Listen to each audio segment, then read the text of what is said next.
Siapa yang paling cepat bangun kalau Jiwa nangis tengah malam? Nadine. Oh. Udah pasti. Kalau Dimas ada jedanya?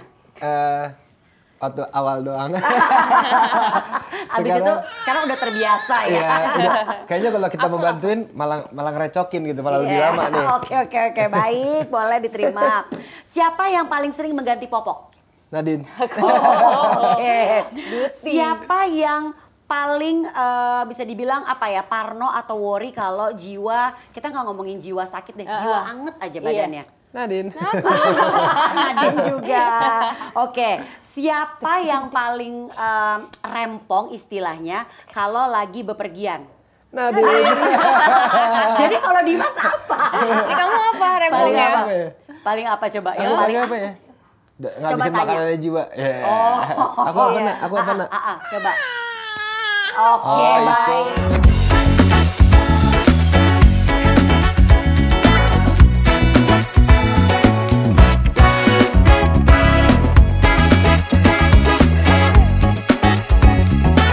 Hari ini Momstock, kita akan ngobrol-ngobrol sama pasangan yang super sweet dan juga ada si cantik Jiwa. Hai Jiwa. Halo. Hello. Halo. Mana apelnya? Mana tadi? Apelnya hilang. Apelnya Ya? gelinding ya?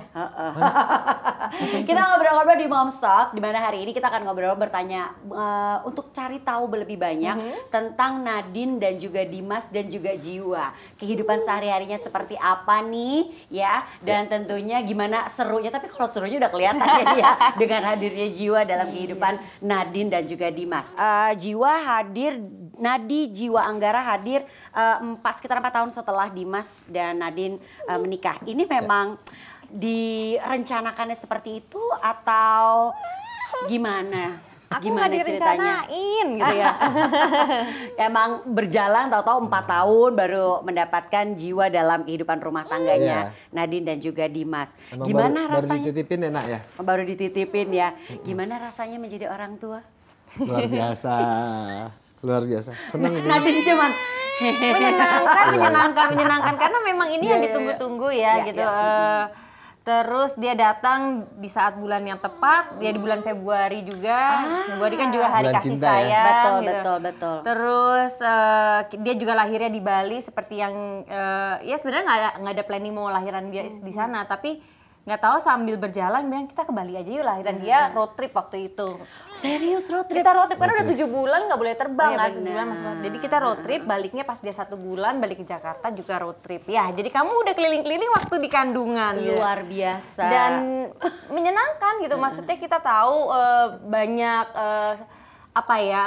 banyak yang kita harus tolerir dalam arti waktu istirahat, waktu kerja, waktu nongkrong itu kita harus pangkas semuanya. Tapi ini yang ditunggu-tunggu dan kita harus tahu yang mana harus lebih diprioritaskan gitu. Jadi menurutku nggak ada salahnya memberikan waktu lebih untuk Jiwa dan keluarga kecil kita ini karena waktu terus berjalan dan hilang. Ya Jiwa ya. Iya. Oke. Juga penasaran sama clip on yang dipakai sama ibunya ya. Permainan. Tapi kebayang nggak sih bahwa menjadi kita sambil cari apelnya ya. Cari apelnya dulu kayaknya. Kita cari apelnya dulu ya. Oke, apelnya masuk lagi. Ini juga. Hai. Kebayang nggak sih kehidupan menjadi orang tua tuh kayak gini ya ternyata. Kan pasti kadang-kadang sebelum kita punya anak kan pasti orang tua jadi orang tua tuh begini. Tapi begitu kita ngejalaninnya, gini ya. Gini ya, gitu iya benar sih. Nggak kebayang ya. Benar kalau kata orang tua dulu kan bilang, nanti kamu rasain kalau kamu udah jadi orang tua. Bener. Ternyata kita ngerasain. Bener. Dan apa yang selama ini dicerewetin sama orang tua gitu tuh, iya bener. Iya sih, benar. Baru berasa ya. Iya. Iya. Beda banget gak sih apa yang ada di bayangan kita sama kenyataan yang dihadapi setelah menjadi orang tua?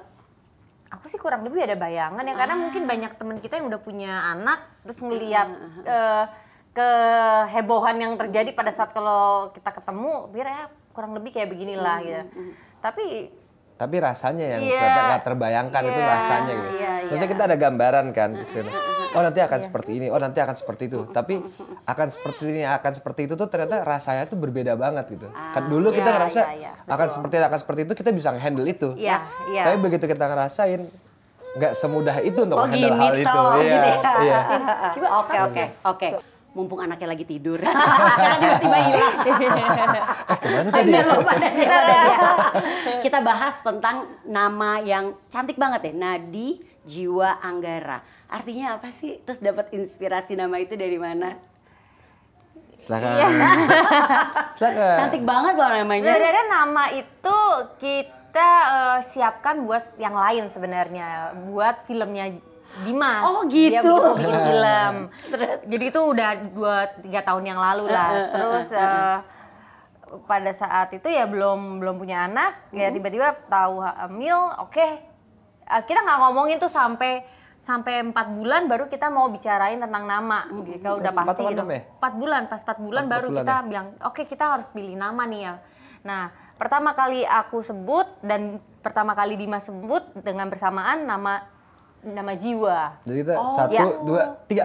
Oh gitu. Iya. Lucu banget sih. Dan kita kan nggak tahu ini akan laki-laki atau perempuan, kita nggak tahu Kita kan. nggak mau tahu juga. Jadi di saat itu belum tahu tuh Belum tahu. Jadi kita mikirnya juga cari nama yang bisa kedua-duanya gitu kan. Oke, kamu udah, aku udah. Oke, 1, 2, 3, Jiwa. Ya, Lah. gitu langsung. Oh, oke. Ya udah fix. Jadi nggak ada pilihan lain ya, nggak ada pilihan lain. Terus memang kita juga mau ada Nadi karena kita berdua punya filosofi ya, semua yang berada di dalam bumi ini ya pasti, apalagi manusia ya, urat nadi gitu tetap berjalan. Jadi sebenarnya Nadi Jiwa Anggara itu kehidupan yang mengalir artinya. Yang mengalirkan kehidupan. Yang mengalirkan kehidupan. Oke. Jadi artinya itu ya. Dia lucu banget tapi menentukan namanya 1, 2, 3. Iya. Sehati ya. Oke. Nadine, aku mau nanya. Tadi karena pas di awal-awal kan pertanyaan-pertanyaan seputar ada nggak apa-apa itu ada background sedikit ya, namanya juga kita lagi syuting sama anak-anak ya. Tadi kan Nadine kalau ditanya Nadine semua yang siapa yang paling parno Nadine gitu kan ya. Nah aku mau nanya satu kata, Dimas itu ayah yang seperti apa? Dia Dimas sengaja. kamu mau dibilang apa nih? Ayah yang seperti apa dalam satu kata?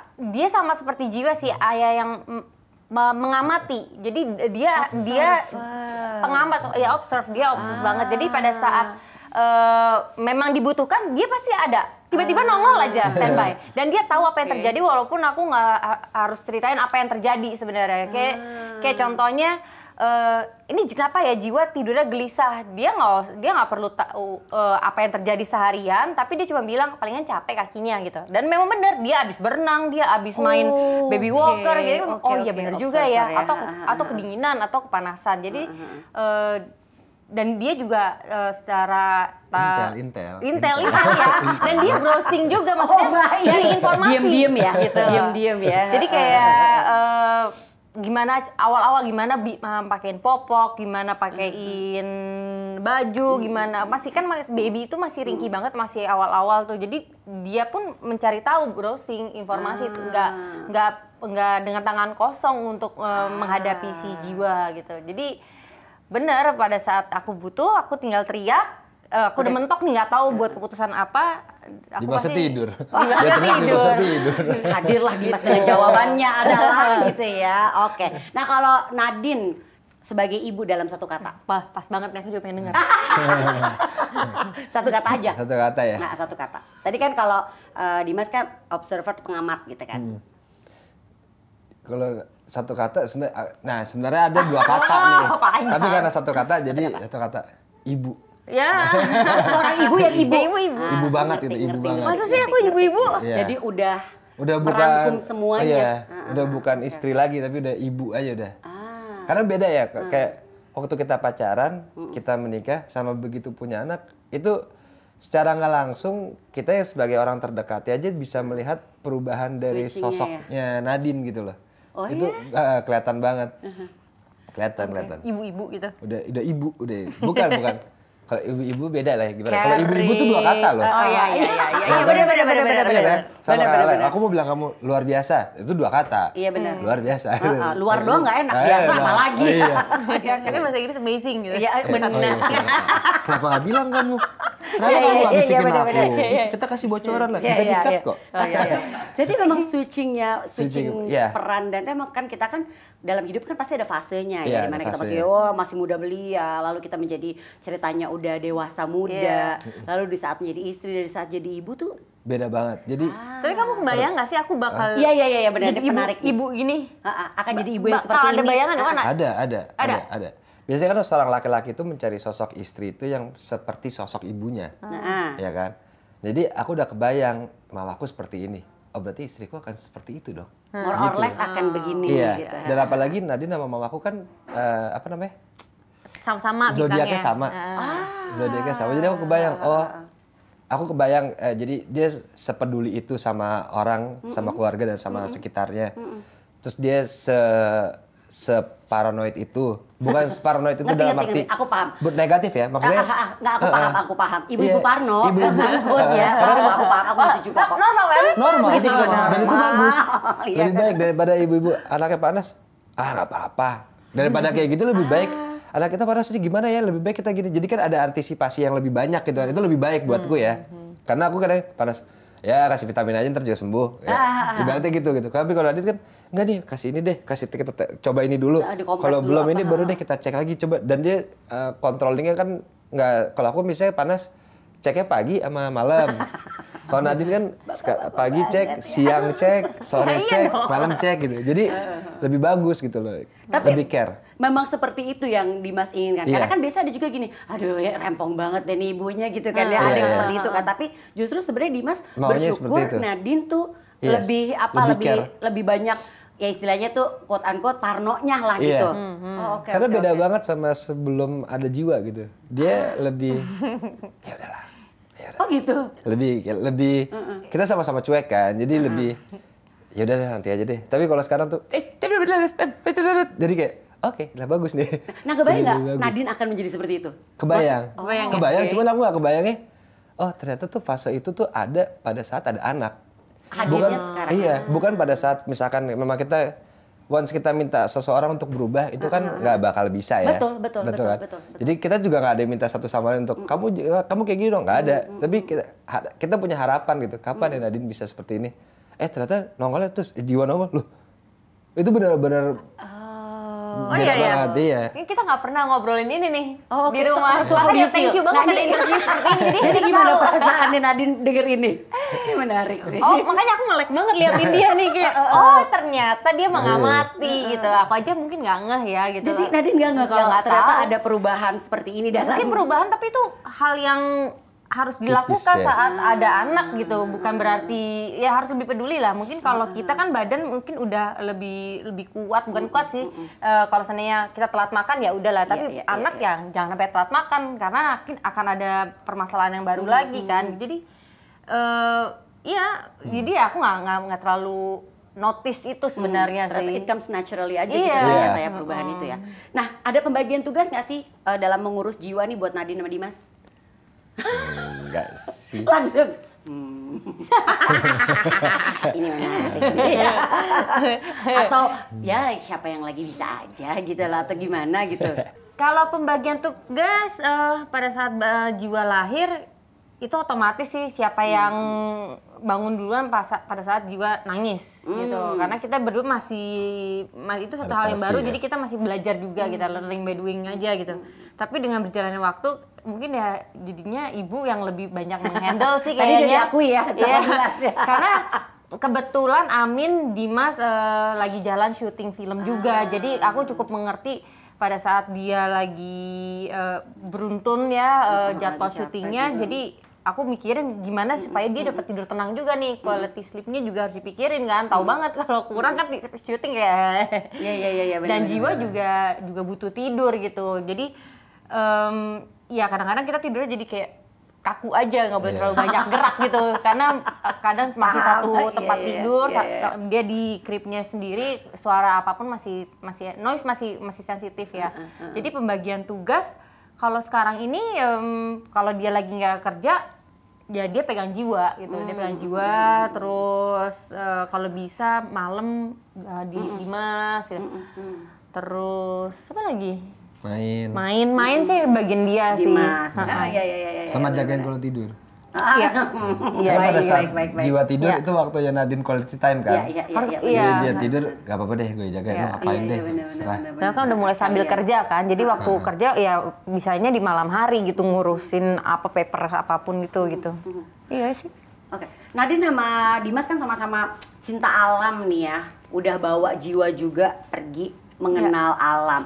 Mulai berapa bulan sih? 1 bulan tadi udah dibawa balik jalan darat dari Bali kembali ke Jakarta. Sebenarnya udah mulai dari umur berapa bulan sih bawa jiwa mengenal alam gitu. Terus aku jadi pengen tahu, since tadi kan juga Nadine dibilangin sama Dimas kalau Nadine tuh berubah loh, udah jadi lebih very ibu-ibu. Nggak, kita salah, jangan ibu-ibu. Apa lebih mature? Lebih jiwa keibuannya. Ya kan? Itu tumbuh jadi gue gitu. Care dulu. Lucu banget. Jadi kan jebakan. Pertanyaan yang nggak bisa dijawab nih. Iya. Nah, itu sejak kapan bawa jiwa pergi dan nggak ada rasa parno gitu? Kan biasanya kan suka ibu-ibu suka parno kan. Sebenarnya malah kita pengen sebisa mungkin secepat mungkin bawa jiwa jalan-jalan, tapi kita ya ngerti keadaan COVID ini gitu. Itu aja sebenarnya, malah semakin baik, semakin cepat dia dikenalkan sama alam, kayaknya dia akan lebih semakin cepat belajar mengenal apapun itu sih, kayak dari indera penciuman, indera semuanya. Maksudnya buat kita yang paling penting juga, kalau anak nggak terjun langsung ke alam, itu anak pasti akan jijik dengan alam. Benar, gitu kan? benar Dan banget. sedangkan kita berdua kayaknya orangnya anak alam banget nih gitu kan. kita yang menjijikkan orangnya. Nggak mandi gitu ya, makan langsung gitu ya. Kita pengennya kan tradisi makan pakai tangan tuh tetap turun menurun gitu kan, karena kenikmatnya tuh beda. Benar. Terus abis itu juga kayak kita nyeker main di tanah, main di rumput, main di pasir, itu beda karena kita juga ngeliat di orang-orang sekitar kita gitu saat anaknya yang terutama yang nyangkut di masa pandemi pas lagi lockdown. Dibilang anak pandemi gitu kan jadinya. Kita ngeliat kasihan karena begitu dia once dia mau nginjak rumput dia jijik, dia takut gitu karena dia nggak terbiasa gitu. Nah kita pengennya memang dari baby ini mumpung dia belum tahu mana yang jijik mana yang enggak, udah biarin aja dia main gitu. Makanya dibawa berenang juga dari berenang, bayi. ya dari umur 5 bulan sih, 5 bulanan. Tapi ya dia malah naksir banget sih sama air. Pokoknya ngeliat air langsung, kayak hampir semua bayi juga kayak gitu ya. Kalau dulu anak saya kalau kena air nangis. Oh iya. Kalau ini dia pengen banget. Dia oke sih. Dia sama air dia sangat suka sih. Sama pasir dia suka. Sama pasir suka.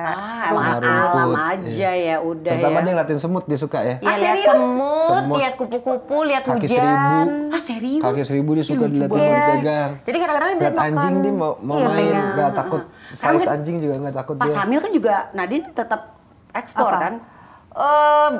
Tetap sih, tapi tetap nggak jalan, sering. tapi nggak banyak, lebih banyak webinarnya karena kan semua ya, online ya pandemi, semua. ya bener. Dan Jadi dia mungkin takut ini kan takut karena dia kan belum vaksin. saat itu. Iya. Jadi mungkin juga dengar apa yang aku ngomongin waktu webinar kali ya. Menyerap langsung ya. Oke, kalau mau traveling atau mau pergi bawa bayi, bawa jiwa pergi jalan-jalan gitu, exploring, apa sih yang dipersiapkan pertama-tama sama Dimas sama Nadine?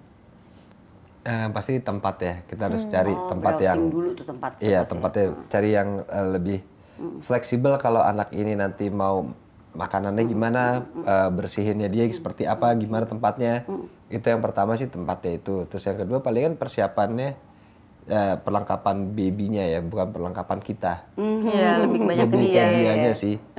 Tapi apa ya, paling sejauh-jauh ini palingan ya kalau kita kemarin sempat ke Bali ya bagian pasti sih ini ya.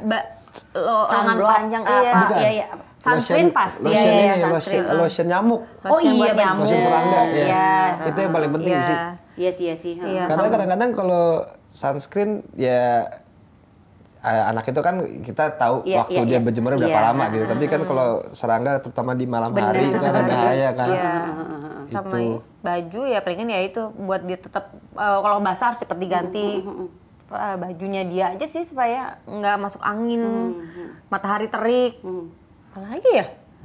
Kemarin rempongnya apa tempatnya sih, tempatnya dia sih. Yang penting tempat dia tidurnya jangan sampai yang terlalu gimana-gimana lah ya. Soalnya Giwa bisa tidur di mana aja, dalam arti kalau terlalu berisik dia bisa. terus terlalu goyang dia bisa. Kalau dia ngantuk ya dia tidur sih. Gampang Emang easy anak gitu ya. Karena kalau gitu ya, kalau udah ngantuk ya tidur aja, nggak juga. Ada juga tapi yang memang mungkin ya karena mungkin si suasananya berbeda kan, ada yang nggak terbiasa. Tapi kalau juga kayaknya aman ya, bisa dibawa kemana aja. Aku jadi penasaran satu hal lagi deh. Kan kalau aku lihat dulu Dimas dan Nadine sebelum punya Jiwa kan, pasti kalau pergi santai aja gitu kan, traveling atau lagi exploring alam tuh kan santai. Nah di saat bawa Jiwa, rempongnya apa? Paling ribetnya, bawaannya ribet nggak sih jadinya? Apakah harusnya tadi kenapa sih lotion nyamuk udah harus tuh ya, lotion anti serangga. Terus tadi berarti dari Nadine bilang baju nggak boleh sampai basah, kelamaan di badan. Apalagi berarti bawaannya banyak Jiwa dong ya jadinya. Iya sih, koper besarnya dia ya. Oh, koper besar isinya untuk Jiwa. Apalagi yang wajib dibawa? Mainan kalau Nadine. Mainan sama aksesoris dia, dari bandana, topi.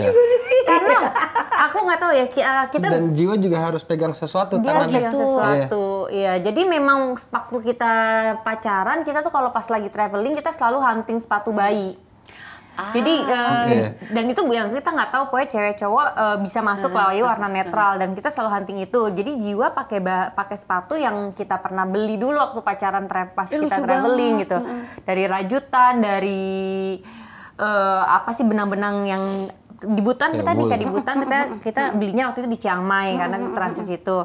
Jadi kalau aku fokus, aku mencoba memakaikan itu semua sebelum dia tambah gede. Karena udah dibeli dan kita suka sesuatu yang ukuran mini-mini gitu. Jadi kayak topi mini, bandana yang kecil-kecil, kaos kaki. Jadi sebisa mungkin itu dipakai kan pada saat dia masih mau dipakai. Sementara Jiwa sama ibunya nggak suka pakai sepatu ya? Nggak suka. Jadi masih usaha semuanya. Iya, sepatunya aduh. Oke, sebagai penutup, yuk kita berandai-andai. Kita maju ke 16 tahun lagi nih ya. Jadi ceritanya today is 16 tahun. Waduh. Jadi 17 tahun justru berarti. Hari ini adalah di saat tiba-tiba Jiwa lagi buka gadget gitu, terus tiba-tiba browsing nama ibunya, Nadine Dimas. Kita berandai-andai ya. Today is ulang tahunnya Jiwa yang ke-17. Waduh. 17 lagi ya. 17. Yang nggak sih? Apa yang ingin disampaikan buat Jiwa di ulang tahunnya yang ke-17? Nanti pas 17 tahun dia mendengar ini nih. Iya benar. Waktu dan tempat kami persilakan, atau butuh waktu dulu buat mikir. Biasanya kalau kayak gini nih Nadine, bapak yang lebih melankolis. Iya. Lebih ngeri. Iya benar. Kalau masih bayi bapak masih santai. Iya benar. Dan somehow begitu agak gede, semakin gede, ibu tuh semakin bestinya anak perempuan soalnya kan. Bapak semakin ditinggal. Nah, mari sekarang kita berandai. Dimas kalau gitu yang pesannya dari Dimas aja gimana? Kalau Jiwa Berandai-andai ya. 17 ya. Jiwa udah umur 17 tahun. 17 tahun tuh berarti udah mau lulus SMA. Udah kan punya ya, KTP. Udah punya KTP. Mau ngurus SIM. Gila. Gila nih. Iya benar ngurus SIM.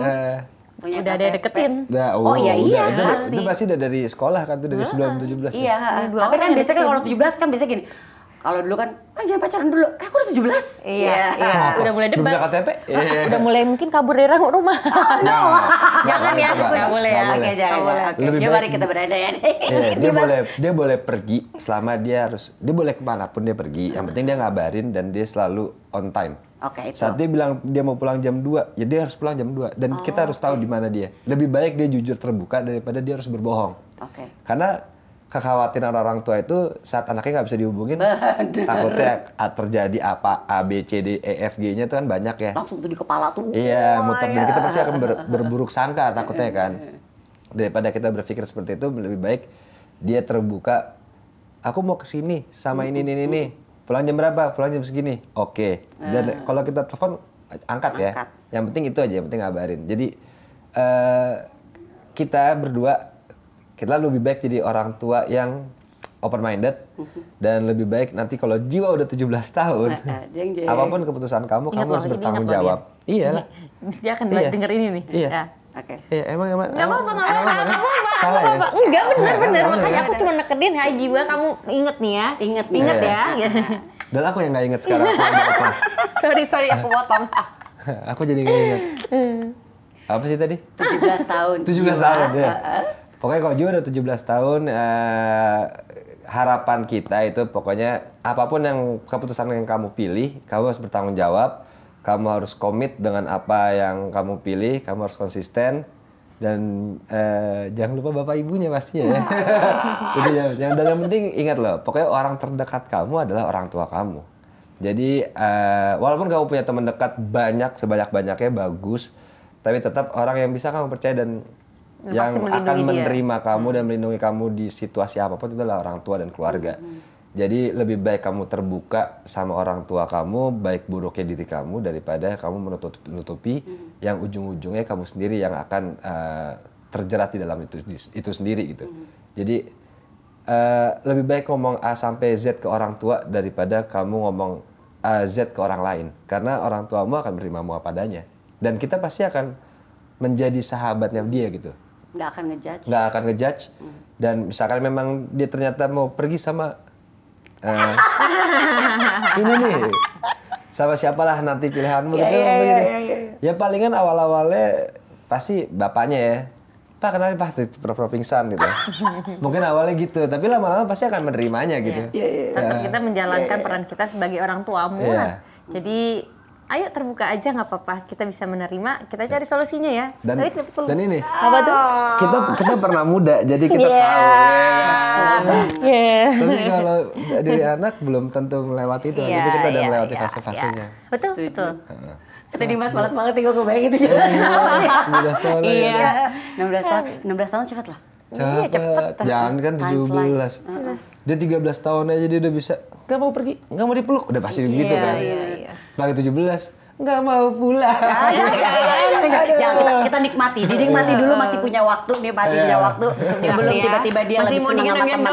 Yes, benar-benar dinikmati.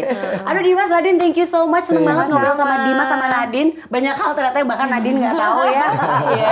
Seru banget. Terima kasih juga buat moms yang menyaksikan Momstock edisi kali ini. Ini adalah edisi spesial Hari Kasih Sayang. Jadi di bulannya jiwa juga ya, bulan Februari. Terima kasih yang sudah menyaksikan, dan yang pastinya mari kita aduh jadi orang tua emang berat banget ya, bahkan Nadine dan Dimas aja juga aduh gini ya, tapi nggak apa-apa ya, dijalani aja ya. Pokoknya dinikmati aja kehidupan menjadi orang tua. Terima kasih Mom, sampai jumpa.